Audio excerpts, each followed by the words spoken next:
from Stoic philosophy, not the watered-down Instagram caption version of gratitude.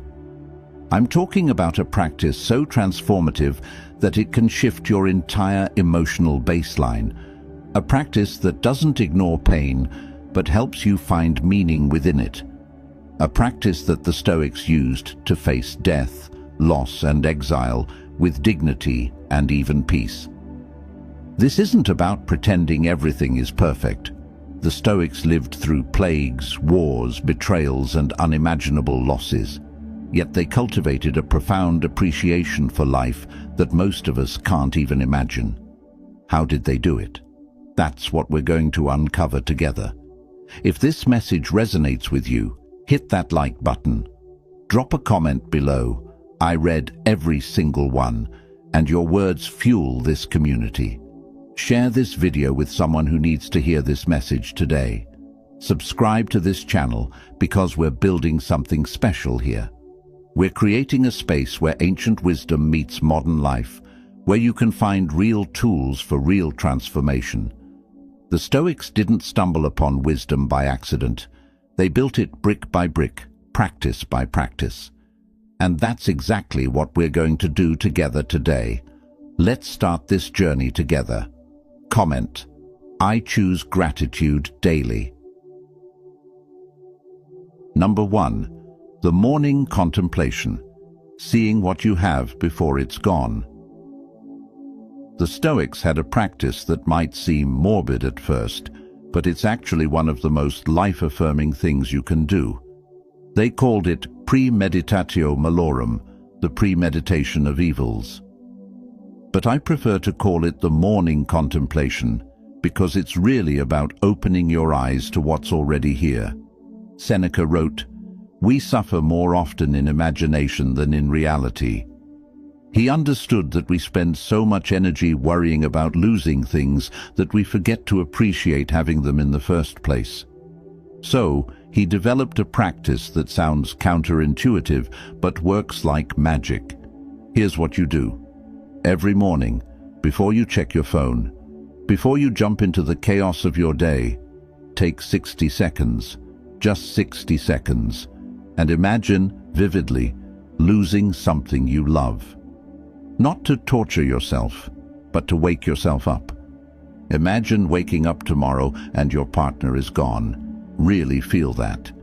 The empty space in the bed, the silence in the house, the texts that will never come, the laughter you'll never hear again. Don't rush past this. Let it be uncomfortable. Because in that discomfort lives something sacred, the crystal clear recognition of how precious they are right now, in this moment. Or imagine losing your health. Picture yourself unable to walk, unable to move without pain, dependent on others for basic needs. The Stoics did this not to be pessimistic, but to shatter the illusion of permanence that makes us sleepwalk through life. Marcus Aurelius would remind himself that everyone he loved would someday die, including himself. Not because he was depressed, but because he refused to waste a single moment, taking them for granted. When you practice this morning contemplation, something extraordinary happens. You stop seeing your life as a collection of ordinary things and start seeing it as an ongoing miracle. That morning coffee isn't just caffeine, it's a moment of warmth in a cold world. Your commute isn't just traffic, it's time you get to spend in your own thoughts, or listening to music, or this video that's feeding your mind. The science backs this up, by the way. Psychologists call it negative visualization, and research shows it's one of the most effective ways to increase life satisfaction. When you mentally subtract the good things from your life, even briefly, you experience what researchers call gratitude amplification. Your brain literally rewires itself to notice and appreciate what you have. But here's the crucial part. This isn't about living in fear, it's the opposite.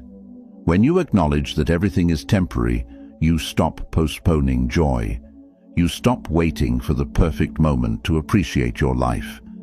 You realize the perfect moment is now, because now is all we ever truly have.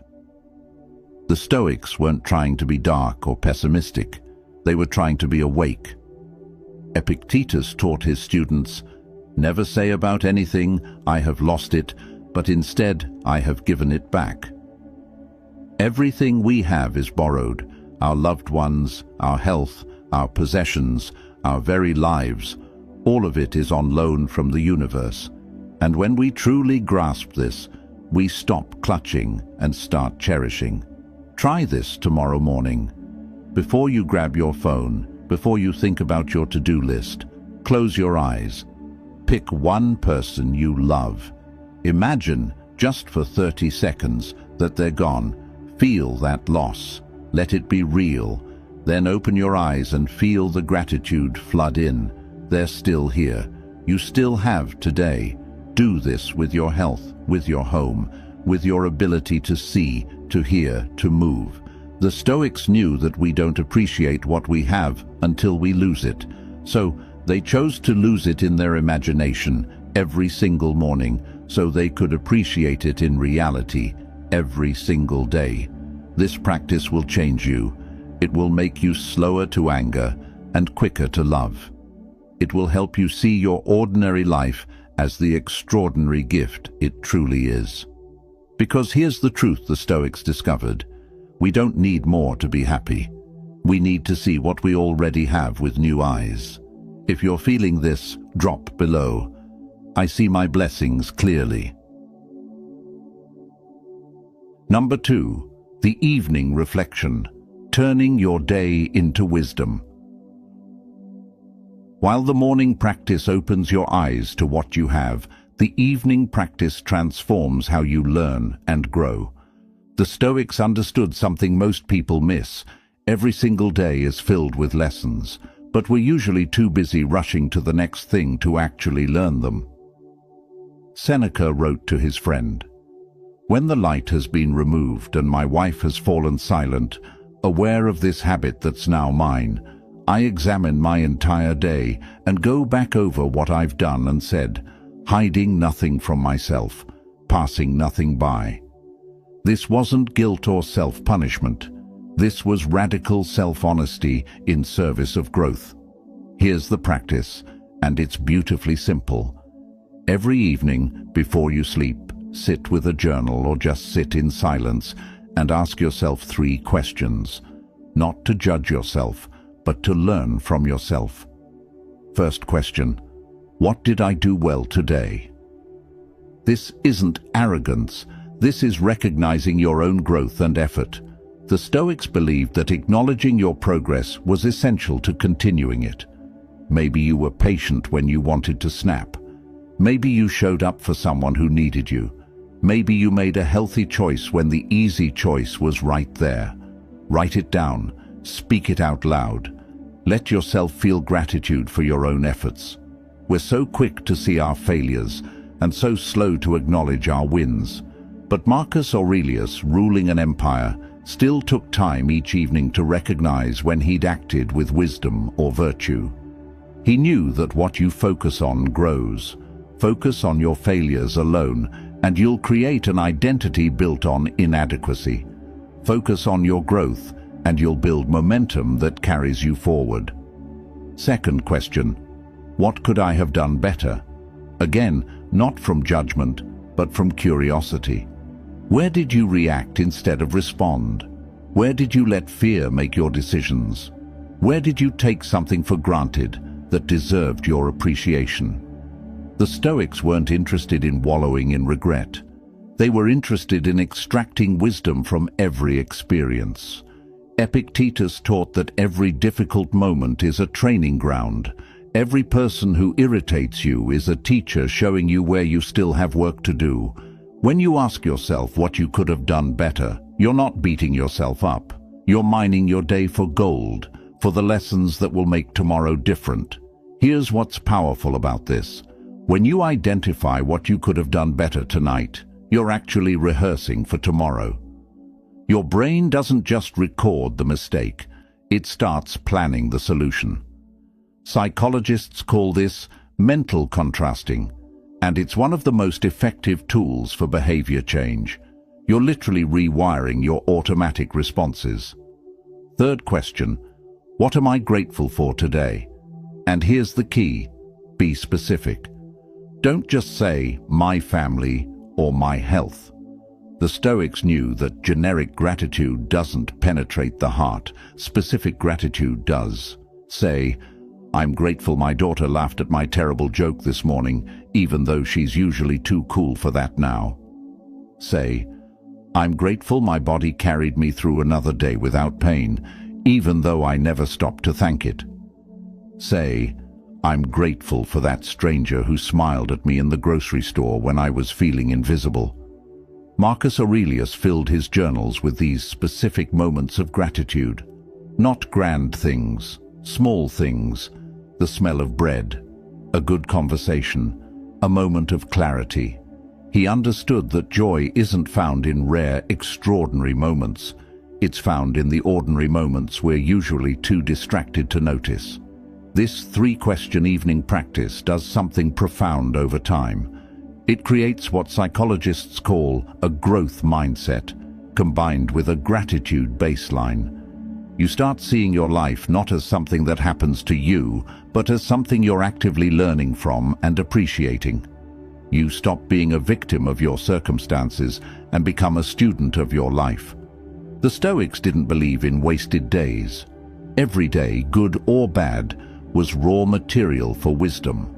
Every interaction was a chance to practice virtue. Every challenge was an opportunity to grow stronger. But you only extract that wisdom if you stop and reflect. Otherwise, you're just accumulating experiences without learning from them. Try this tonight, just 10 minutes before sleep. Ask yourself those 3 questions. Write them down if you can, but even just thinking through them will change something in you. You'll sleep better, by the way. Research shows that evening reflection and gratitude practices improve sleep quality and reduce anxiety. The Stoics knew this 2,000 years ago. Number 3. The gratitude reversal. Finding the gift inside the obstacle. Now we're getting to the heart of Stoic gratitude, the practice that separates surface-level positivity from deep, unshakable peace. This is what Marcus Aurelius called turning the obstacle upside down, and it's the practice that allowed the Stoics to face unimaginable hardship with grace. Marcus Aurelius wrote one of the most powerful lines in all of philosophy. The impediment to action advances action. What stands in the way becomes the way. Read that again. What stands in the way becomes the way. This isn't just a clever phrase. It's a complete revolution in how you see your life. Here's what the gratitude reversal means in practice. Every obstacle in your life is hiding a gift, and your job is to find it.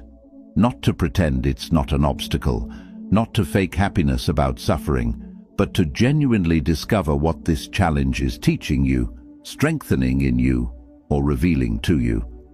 When Epictetus was asked how to deal with difficult people, he said, "Every person you meet is an opportunity to practice patience, or understanding, or boundaries.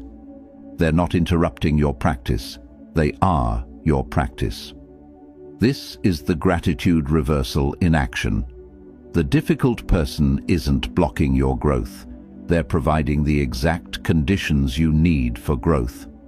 Let me give you the framework the Stoics used. When something goes wrong, when you face a setback, when life throws you a curveball, pause, take a breath. Then ask yourself this powerful question. What is this teaching me, and how might I one day be grateful this happened?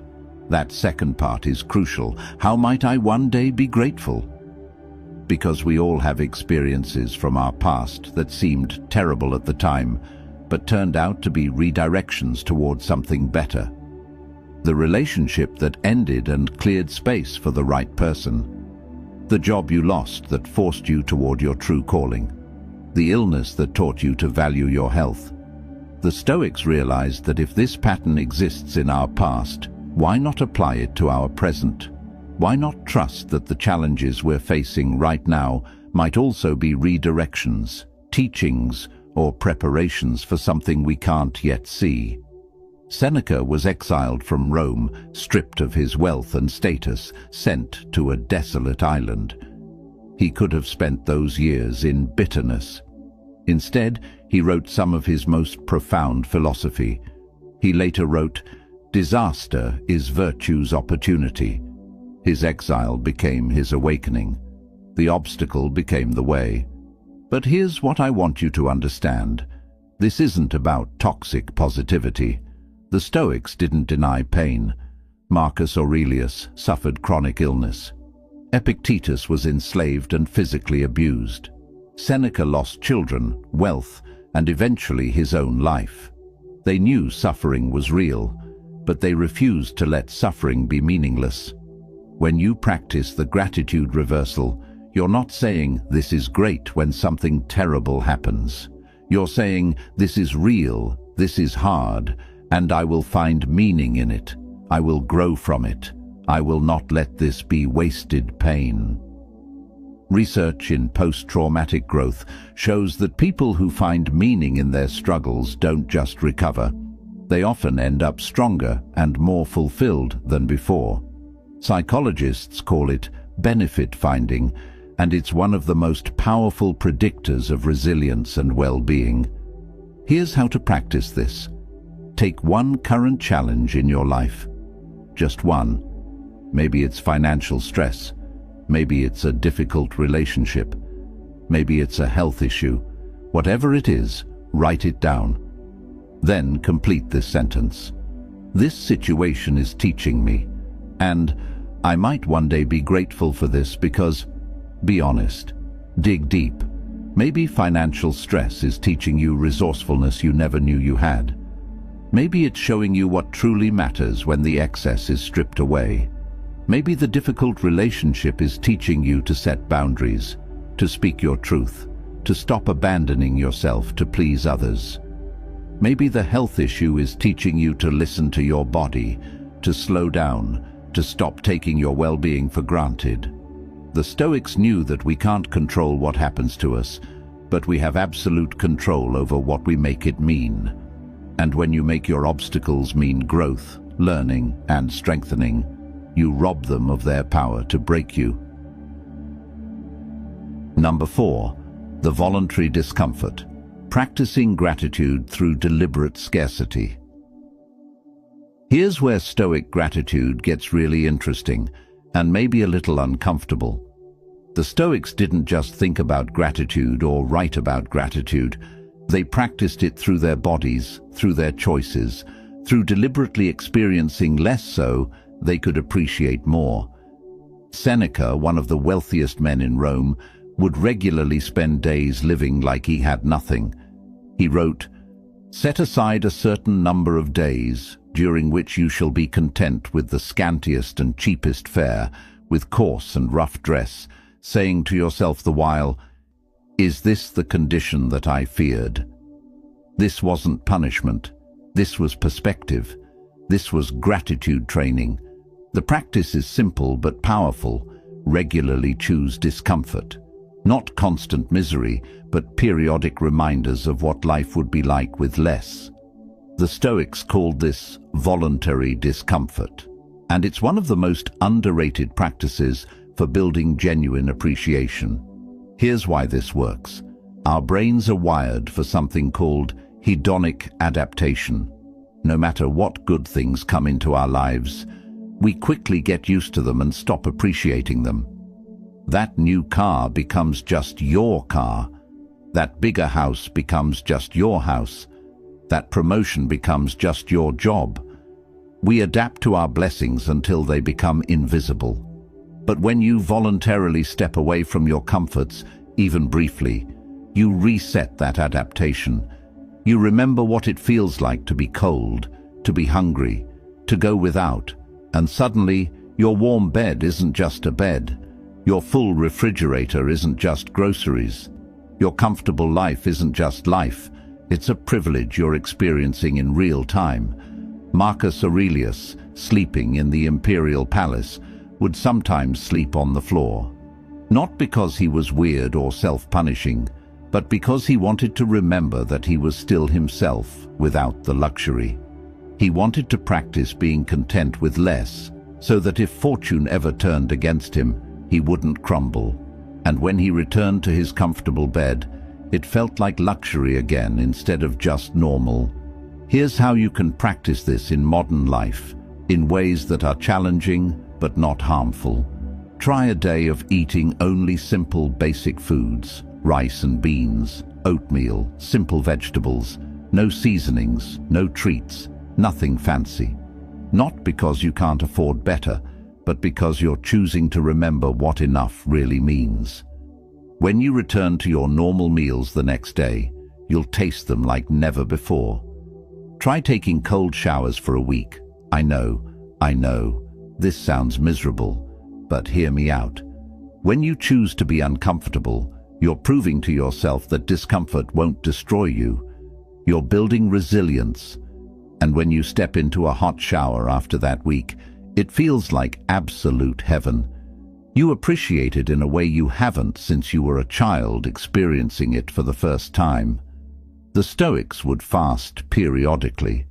They would walk instead of taking a carriage, even when they could afford the ride. They would wear simpler clothes than their status allowed, not because they thought suffering was noble, but because they understood that comfort taken for granted becomes invisible, and invisible blessings can't nourish your soul. Epictetus taught, if you wish to be loved, love. If you wish to be grateful, practice poverty. By practicing poverty, he didn't mean becoming poor.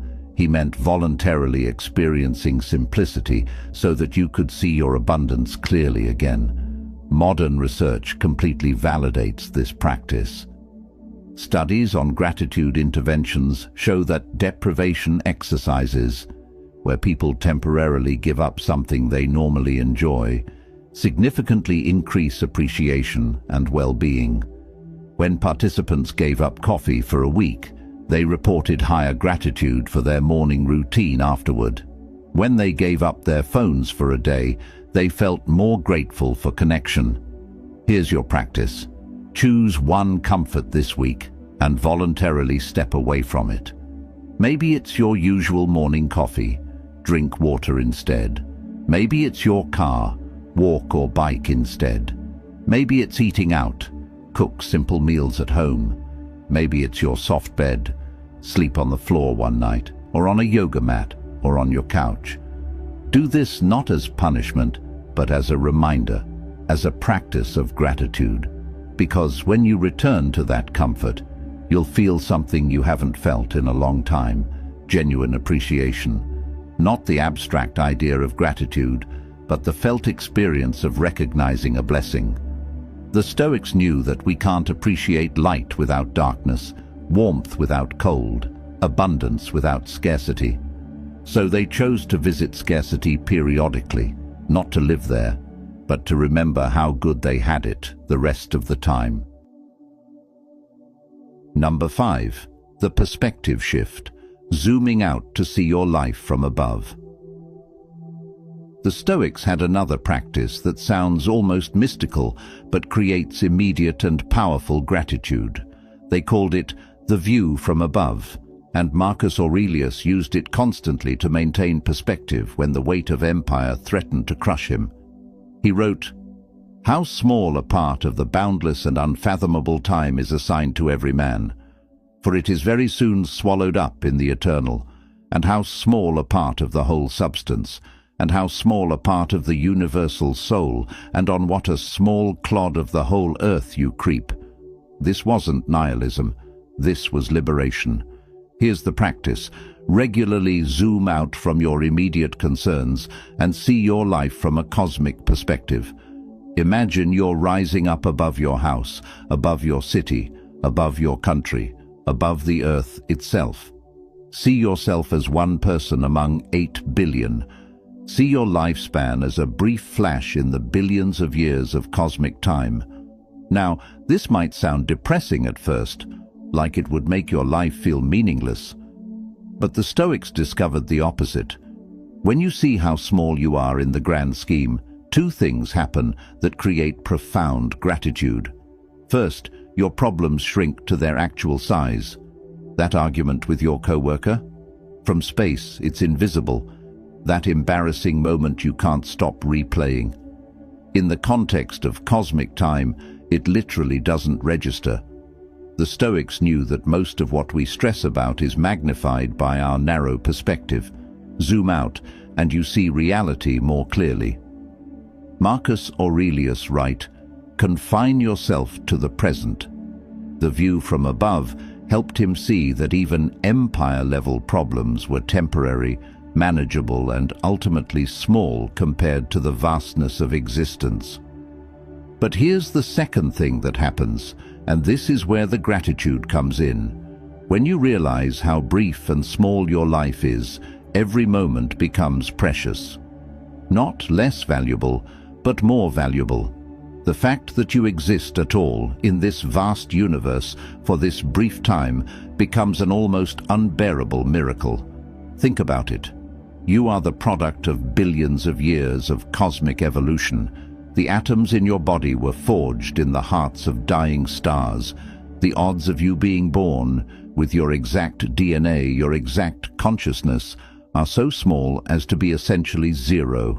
And yet here you are, reading these words, breathing, thinking, feeling, experiencing this strange, brief, beautiful phenomenon called life. The Stoics understood that scarcity creates value. Your life is scarce. You have maybe 80 or 90 years if you're lucky, and you're already through a chunk of those. From a cosmic perspective, your existence is a blink, and that makes it precious beyond measure. When you practice the view from above, you stop sweating the small stuff, not because you don't care, but because you suddenly see what truly matters. Your relationships matter.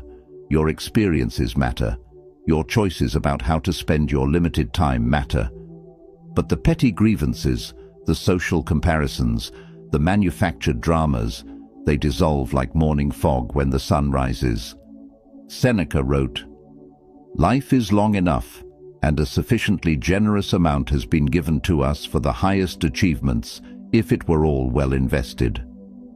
But when it is wasted in heedless luxury and spent on no good activity, we are forced at last by death's final constraint to realize that it has passed away before we knew it was passing." The view from above shows you that your life is passing right now, and that awareness creates a gratitude so sharp it can change everything. Here's your practice. Once a day, take just 2 minutes. Close your eyes. Imagine rising up above your current location. See your house getting smaller, your neighborhood, your city, your state, your country. See the earth as that beautiful blue marble in the darkness of space. See yourself as one brief light among billions. Then bring your awareness back to your body. Feel your breath, feel your heartbeat, and recognize that you get to be here, right now, experiencing this moment. This isn't a dress rehearsal. This is it. This is your one life, happening right now. From that perspective, how can you not feel grateful for the simple fact of existence, for the people you love, for the experiences you get to have, for this moment, right here, right now? Feel that. Share it with me. My life is precious now. Number 6. The gratitude for adversity. Thanking your struggles for making you stronger. This might be the most counterintuitive practice in Stoic philosophy, but it's also the most transformative. The Stoics didn't just accept adversity, they actively practiced gratitude for it. Not fake gratitude, not pretending to be happy about suffering, but genuine appreciation for what hardship was building in them. Marcus Aurelius wrote something that stopped me in my tracks the first time I read it. The blazing fire makes flames and brightness out of everything that is thrown into it. He wasn't talking about actual fire. He was talking about the human spirit. He was saying that everything thrown at you, every challenge, every setback, every loss, can become fuel for your inner fire if you choose to see it that way. But here's what makes this practice different from toxic positivity. The Stoics acknowledged that adversity was genuinely difficult. Epictetus wasn't grateful for slavery because it was fun. Marcus Aurelius wasn't grateful for war and plague because they were pleasant. They were grateful because they recognized that their struggles had forged them into people capable of wisdom, strength, and compassion. Seneca wrote, "Difficulties strengthen the mind, as labor does the body." He understood that we're not built for comfort, we're built for challenge. And when we face challenges, we don't just survive them, we evolve through them. Think about your own life for a moment. Who are you grateful for? People who always made things easy, or people who challenged you to grow? What experiences shaped you most?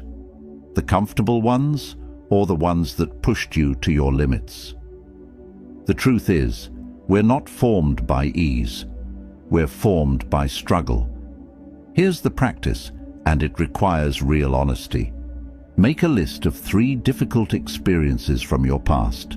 Things that hurt at the time. Maybe a rejection, a failure, a loss, a betrayal. Write them down. Then, next to each one, write specifically what strength, wisdom, or capacity it built in you. Maybe that rejection taught you resilience. Maybe it redirected you towards something better. Maybe that failure taught you humility or showed you who your real friends were. Maybe that loss taught you to cherish what you have while you have it. Maybe that betrayal taught you to trust your intuition, to set boundaries, to value loyalty. The Stoics weren't being Pollyanna about this. They weren't saying, everything happens for a reason, in some cosmic plan. They were saying something more powerful. You get to decide what your suffering means. You get to choose whether it breaks you or builds you. And choosing to find gratitude in adversity is how you ensure it builds you. Marcus Aurelius faced a son who was cruel and incompetent, knowing his death would put Rome in the hands of someone who might destroy everything he'd built. He could have died in bitterness. Instead, he practiced gratitude for the challenge of leading with wisdom even when the future looked dark. He wrote, "You have power over your mind, not outside events. Realize this, and you will find strength." Modern psychology calls this adversarial growth or post-traumatic growth, and the research is clear. People who actively look for growth and meaning in their hardships don't just recover faster. They often end up stronger and more fulfilled than they were before the trauma. They develop deeper empathy, greater appreciation for life, and a sense of personal strength they didn't know they had. But here's the key. You can't fake this.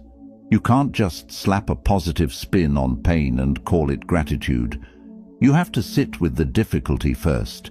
You have to acknowledge it hurt. The Stoics gave themselves permission to feel pain. They just refused to add unnecessary suffering on top of it by making it mean they were broken or defeated. Epictetus taught, "This is what I've been training for. This is my opportunity to show what I'm made of." Not with bravado, but with quiet determination. Every difficulty was a test, and every test was an opportunity to strengthen their character. Your current struggles aren't punishments. They're not evidence that life is against you. They're your training ground. They're building something in you that ease never could. And one day, maybe not today, maybe not this year, but one day, you'll look back and feel genuine gratitude for what they made possible in you.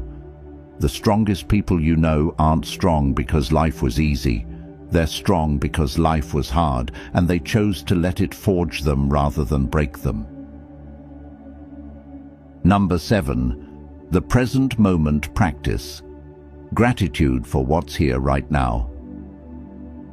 The Stoics had a profound understanding that most of our suffering happens in the past or the future, never in the present moment. And they developed a gratitude practice that anchors you completely in now, the only time you can actually experience life. Don't let your imagination be crushed by life as a whole. Don't think of all the difficult things that might still come. Ask yourself about each thing in the present. What is unbearable or unendurable about this? This is the essence of present moment gratitude. Right now, in this exact moment, how bad are things really? Not tomorrow, not next week, not what might happen. Right now. Are you in physical pain this second? Are you in immediate danger?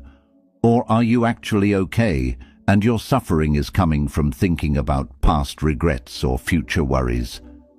The Stoics discovered that when you bring your full attention to the present moment, you almost always find that you're okay. Not that everything is perfect, but that right now, in this breath, in this moment, you have what you need. And recognizing that is a form of gratitude that creates immediate peace. Seneca put it this way: true happiness is to enjoy the present without anxious dependence upon the future, not to amuse ourselves with either hopes or fears, but to rest satisfied with what we have, which is abundantly sufficient. Read that again. What you have is abundantly sufficient. Not eventually, not when you get that thing you want. Right now. Here's the practice, and you can do it anywhere, anytime. It takes 30 seconds. Stop whatever you're doing. Take a deep breath. Then engage your 5 senses, one at a time, and find something to appreciate with each one. What can you see right now that's beautiful or interesting? Maybe it's light coming through a window. Maybe it's the face of someone you love. Maybe it's the color of the walls, the shape of a tree outside, the screen you're watching this on. Really look at it. See it like you're seeing it for the first time. What can you hear? Maybe it's music, or birds, or the hum of traffic, or blessed silence. Don't judge it as good or bad. Just notice it. Be grateful you can hear at all. Millions of people can't. What can you feel? The chair supporting you, the ground beneath your feet, the fabric on your skin, your own heartbeat. The simple miracle of having a body that works, that carries you through your days. What can you smell? Coffee, food, fresh air, the scent of someone nearby. Or maybe nothing in particular, and you can be grateful for the absence of unpleasant smells. What can you taste? Even if it's just the taste of your own mouth, the fact that you have this sense, that you can experience flavor and nourishment. This practice pulls you out of the mental time machine and plants you firmly in reality. And in reality, right now, you have so much. The Stoics knew that gratitude isn't about your circumstances being perfect. It's about recognizing that in this moment, you're alive, you're aware, and you're experiencing the gift of existence. Marcus Aurelius writes, "When you wake up in the morning, tell yourself, the people I deal with today will be meddling, ungrateful, arrogant, dishonest, jealous, and surly. But I have seen the beauty of good and the ugliness of evil, and have recognized that the wrongdoer has a nature related to my own." Even in difficulty, he found things to appreciate about being alive and conscious. Research on mindfulness and gratitude shows that present moment awareness is one of the fastest ways to reduce anxiety and increase well-being. When you're fully present, your stress response literally can't activate. Anxiety requires you to be in future thinking mode. Gratitude grounds you in now. The irony is that we spend so much time chasing future happiness that we miss the happiness available right now. The Stoics refused to make that mistake. They trained themselves to find joy in the present, not because the present was always pleasant, but because the present was all they had.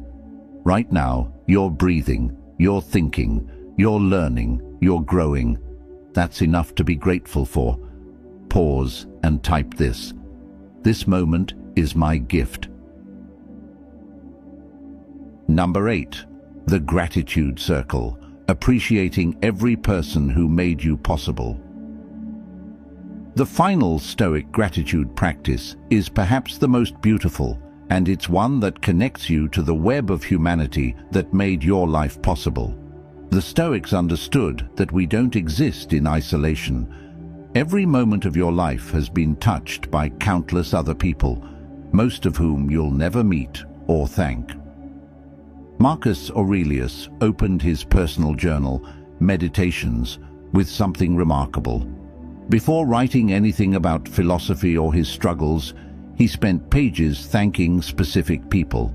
He wrote, "From my grandfather Verus I learned good morals and the government of my temper. From the reputation and remembrance of my father, modesty and a manly character." He went on for pages, naming person after person and what he learned from each one. This wasn't just polite acknowledgement. This was a deliberate practice of recognizing that he wasn't self-made. Nobody is. Marcus Aurelius, the most powerful man in the world at that time, knew that he was the product of hundreds of people who had shaped him, taught him, challenged him, and loved him. Epictetus taught, "Remember that you are an actor in a play, the character of which is determined by the playwright. If he wishes the play to be short, it is short. If long, it is long. If he wishes you to play the part of a beggar, remember to act even this role adroitly. And so, if your role be that of a cripple, an official, or a layman. For this is your business, to play admirably the role assigned you, but the selection of that role is another's."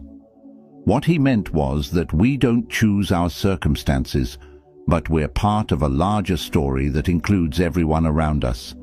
And practicing gratitude for those people connects us to something bigger than ourselves. Here's your practice, and it's going to require some quiet time and honest reflection. Take out a piece of paper or open a note on your phone. Write, "The people who made me possible," at the top. Then start listing people and what they gave you. Start with the obvious ones, your parents or whoever raised you, not idealizing them, not ignoring their flaws, but acknowledging what they gave you. Maybe they gave you life itself. Maybe they gave you values, work ethic, humor, strength. Write their names and what you received from them. Then think about teachers, not just school teachers, but anyone who taught you anything important. The coach who believed in you, the mentor who opened doors, the boss who saw potential in you, the friend who taught you what loyalty looks like. Write them down.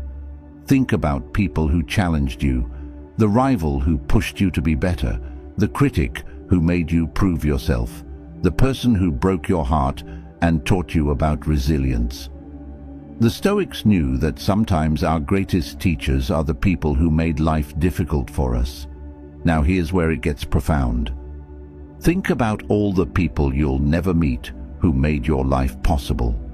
The farmer who grew your food, the worker who built your house, the engineer who designed your car, the programmer who created the technology you're using right now, the ancestor you never knew who survived long enough to eventually create you. Marcus Aurelius would think about the countless soldiers, builders, farmers and laborers who made Rome possible, who made his life possible. He refused to take credit for being self-sufficient because he knew it was a lie. We're all standing on the shoulders of millions. And then expand even further. Think about nature itself, the sun that gives energy to everything on earth, the rain that brings water, the trees that give oxygen, the planet itself that provides everything you need to survive. The Stoics believed in acknowledging our debt to the cosmos itself. When you do this practice, something shifts in you. You stop feeling so alone. You stop feeling like you have to do everything yourself. You recognize that you're part of an interconnected web of giving and receiving that stretches back to the beginning of time and forward to generations you'll never see. This practice creates what researchers call relational gratitude, a sense of connection and obligation to others that's one of the strongest predictors of meaning and purpose in life. When you recognize how many people contributed to who you are, you naturally want to contribute to others. Gratitude becomes generosity, The Stoics knew that the most grateful people are also the most generous people. When you truly see how much you've been given, you can't help but want to give back. You become part of the chain of gifts that connects all of humanity. Seneca wrote, "Wherever there is a human being, there is an opportunity for kindness." When you practice the gratitude circle, you start seeing those opportunities everywhere. Every person becomes someone you can thank, learn from, or serve. Tonight, write your list. Include at least 10 people. Write what each one gave you. Then, if you can, reach out to one of them. Send a text, an email, a letter. Tell them what they meant to you. Don't wait for a special occasion. The Stoics knew that life is short and people don't last forever. Express your gratitude while you still can. And here's the beautiful thing. When you thank someone for how they impacted your life, you give them a gift. You show them that their life mattered, that they made a difference. Your gratitude becomes their meaning. We're all connected. We're all made possible by others. And when we recognize that, we stop being isolated individuals struggling alone and become part of something ancient, beautiful and eternal, the human family, giving and receiving, teaching and learning, loving and being loved. Show some love in the comments. I'm grateful for every person. So here we are, 8 practices from the Stoics, philosophers who lived 2,000 years ago but understood something we're still learning today. Gratitude isn't just a feeling, it's a discipline, it's a practice, it's a choice you make every single day. These practices aren't just philosophical ideas, they're tools that can transform your life starting right now. The morning contemplation that helps you see what you have before it's gone. The evening reflection that turns every day into wisdom. The gratitude reversal that finds gifts inside obstacles. The voluntary discomfort that resets your appreciation. The perspective shift that shows you how precious your brief life truly is. The gratitude for adversity that turns your struggles into strength. The present moment practice that anchors you in now. And the gratitude circle that connects you to everyone who made you possible. The Stoics didn't live easy lives. They faced war, plague, exile, slavery, loss, and death. But they found something that most people never find, even in comfort: genuine peace. Not because everything was perfect, but because they trained themselves to see the gifts hidden in every moment. You don't need perfect circumstances to practice gratitude. You just need to start. Pick one of these practices.